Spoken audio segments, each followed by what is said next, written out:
Well, for the past 2 weeks, superannuation has dominated the political debate. First, it was just raising an issue, a national conversation we were told we needed to have. But as the issue started to run away from them, the government was forced to come clean and admit that they were going to change the tax treatment of super all the way along. For a government that's made breaking promises an art form and they haven't even been in power a year, those real wage increases, the $275 off your power bill, well, it's now the super backflip that's shaken investment confidence. So ahead of Parliament's return next week to discuss this and more, I'm joined in the studio here in Melbourne by the Opposition Leader Peter Dutton. Well, welcome to my little humble abode Thank you, Peter. Nice to be here on set. This is a government, as I said, not even 12 months old, that's been almost defined by its broken promises. Well, I think Australians now are starting to question who is the real Anthony Albanese and obviously who is the real Jim Chalmers. I mean, we saw the real Jim Chalmers on television this morning arguing what's really going on in his thinking, and that is tax on the family home, CGT. They've obviously put out this shopping list, this hit list of different areas of taxation concession. He was forced to go back out by the Prime Minister to clean up the interviews, and that was the fake Jim Chalmers you saw. So I think people got a real insight into the government in the last 24 hours. There's obviously a very significant battle going on between the Prime Minister and the Treasurer, which, you know, I mean, that's happened in the past, to be fair, but you can't go to an election promising that there'll be no changes on one of the biggest assets that people own and that will set them up for retirement. And now they're talking about the family home. You can't go promising one thing before the election and then within months just completely betraying the trust that the Australian public's put in you. I made the point earlier in the show, and you know this better than anyone, expenditure review committees, Treasury papers, they don't just appear overnight. This wasn't a frolic in a speech last week. That list of the capital gains tax, people's homes, all of those things coming out with yesterday's announcement on super, this is premeditated. This has all the hallmarks of that Peter Garrett line, promise anything, just get into government, then you can change it all. Yeah. It's clear this was intended, and it's really kicked off a class war. So the pressure's now on the opposition. Are you going to oppose it? Well, we are going to oppose it. And frankly, I don't care whether people have got a small or a big balance in their superannuation. The fact is that they worked hard for it. It's their money. They sacrificed and put that money into a superannuation account. And they did it according to the law, Peter. They did it on financial advice from their accountant or their financial advisor. They put money into super to provide for their own retirement, so they didn't have to draw down on a pension. And they've been, I think, just, you know, completely and utterly dudded by this government, where the rules have changed. And I think the basic principle is that if people have invested according to the law, they've put money in. In fact, we've incentivised them, different governments, to put money into superannuation. So it's difficult then, and we penalise people so that they can't pull the money out of superannuation in a big chunk. And then we change the taxation arrangements whilst the money's stuck in there. I think that is unfair. And I think the basic principle should be that if you're going to make changes, make them prospectively, take them to an election. I think that's the difference, isn't it? I mean, it is. Previously, when Howard said never ever on the GST, changed his mind, he took it to the 98 election. That's exactly right. They're going to legislate this now. And whilst $3 million might sound like a big balance, when you're 20 and 30 years off retirement and it's not indexed, $3 million is going to catch up to ordinary people pretty soon. I think that's right. I mean, if you think of 10 or 15, 20 years' time, $3 million that's not indexed, or if they come after the next rung, I mean, they've say, I don't think it's going to raise anything like this, but they're talking about $2 billion a year that they can raise in the extra taxes on people with super. When that's not enough for Labor, they'll come after the next rung, and then they'll go the next rung down from that. So it's $3 million, it's $1.5, it's $1.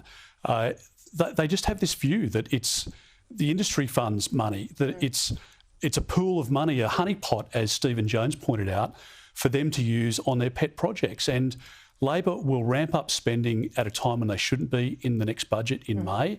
And they've obviously realised that they need to find the money from somewhere. And to your point, I mean, these things don't just come overnight. You're talking months and months for Treasury to cost all of this up. They had a budget in October.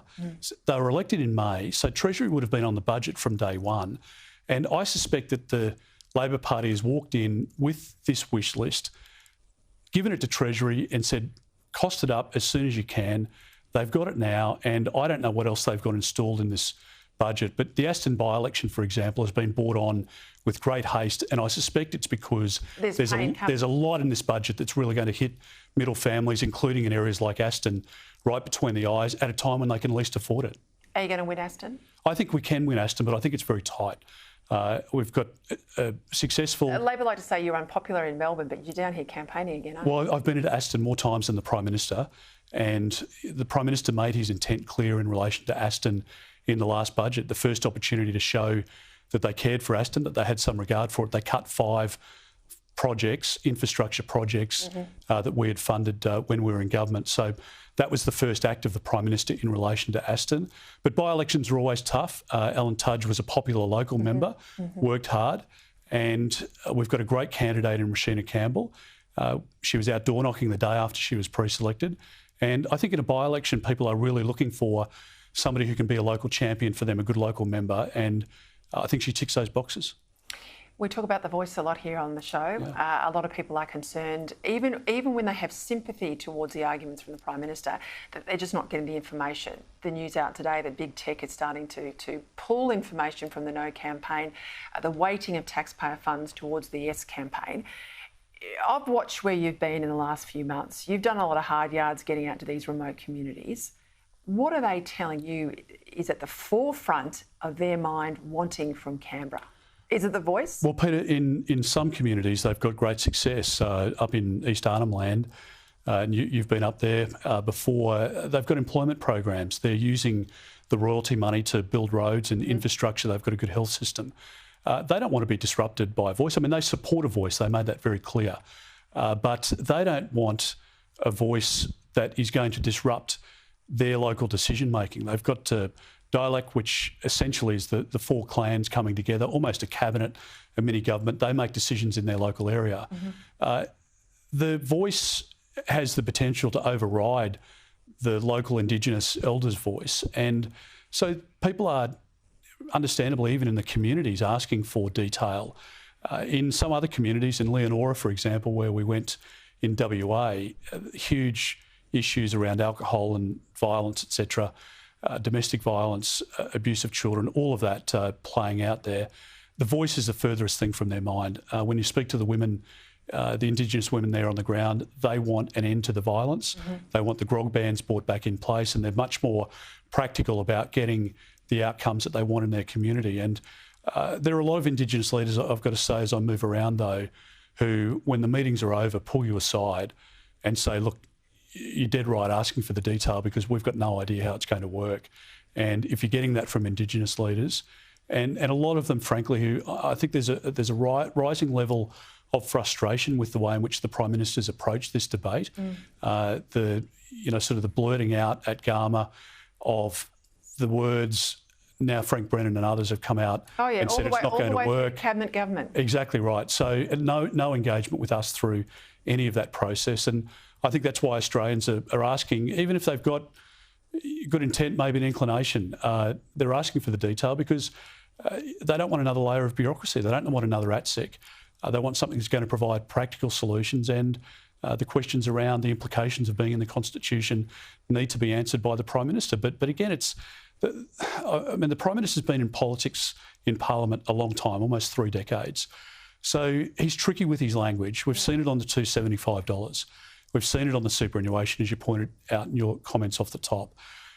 We're seeing it in the space of the voice as well.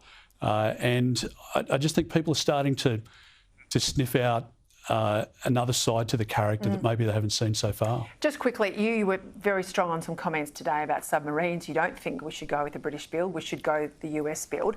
I'm interested to know, has the government given you a briefing?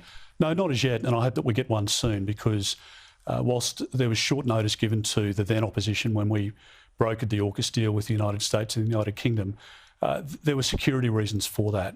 I don't think there's any purpose in delaying briefing the opposition. I hope the government can do that soon so that we've got all of the detail. The comments I made today, not a reflection on the Brits, who are an incredible partner, a reliable partner and a much needed partner. My judgment is that the United States has much more headroom within their industrial capacity. They have the ability to open up a new production line, to deliver a submarine in in a quicker time than the Brits can. And what I worry most about with the talk, the chatter around going with the British model, is that it's a new design, and that's the problem we've had.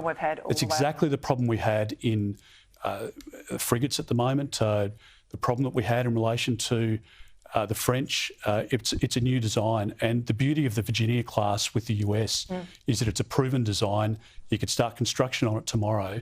And if we're waiting for a new design, it takes the first, maybe 2, 3, 4 submarines off the production line before you get it right.